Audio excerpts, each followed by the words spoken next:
Welcome to The Explainer. Today, we're diving right into an incredibly powerful piece of advice from leadership expert Ian Slade. He argues that there's a literal secret weapon to building unstoppable workplace dynamics. And honestly, it completely flips how most of us think about management.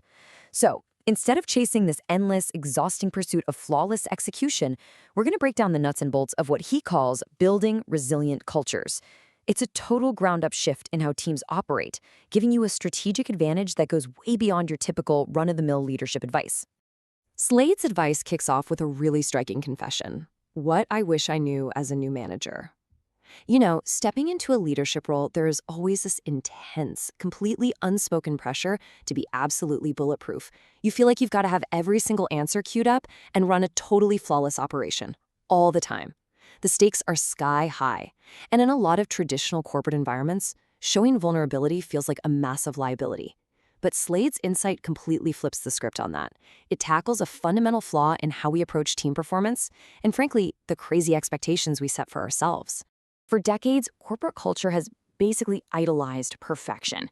It's this impossible standard of rigid execution where any little deviation gets punished. But here's the thing, resilience beats perfection every single time. Every time. Why? Well, think of a culture that demands perfection like a block of concrete. It's super strong under normal, controlled conditions, sure. But the second it gets hit with sudden, unexpected stress, it completely shatters. Resilience, on the other hand, is like bamboo. It's built to be inherently flexible. It actually absorbs the shock, bends under the intense pressure of a crisis, and stays completely intact when everything else is breaking.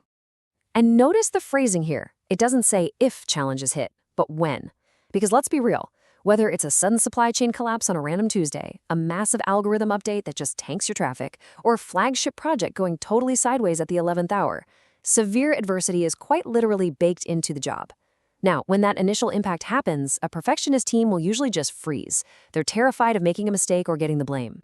But a resilient culture, they treat that exact same impact like a compressed spring. They absorb all that chaotic kinetic energy and they instantly use it to launch themselves forward into action. So when the pressure spikes, these resilient teams run a totally different playbook.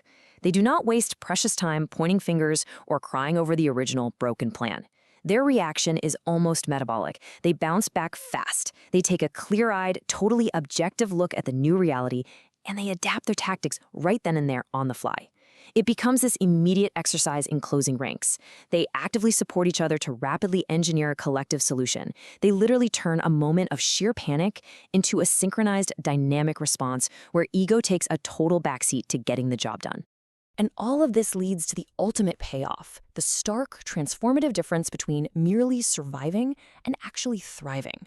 I mean, anyone can grit their teeth, hold an umbrella, and barely scrape by during a corporate storm.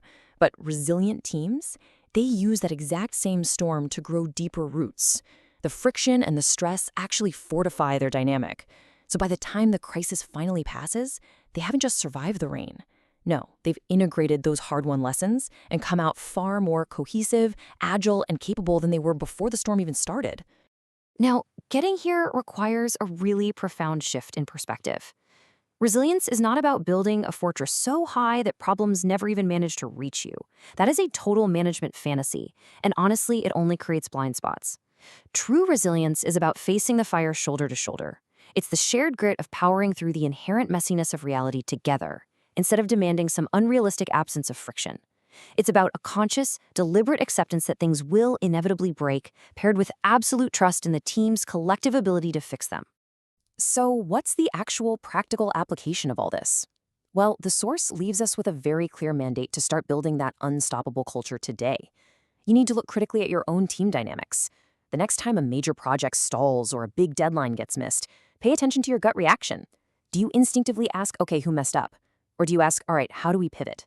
You can actually start shifting this dynamic today by actively rewarding rapid adaptation and mutual support, rather than just handing out praise when things magically go perfectly to plan. And it really all comes down to this one absolutely crucial question. Are you just managing problems, or are you actively building an unstoppable culture today? Because look, that exhausting, never-ending pursuit of perfection, it ultimately just creates fragile teams that are guaranteed to break under pressure. But deliberately embracing the messy, incredibly powerful reality of shared grit, that is exactly how you build a team ready for absolutely anything.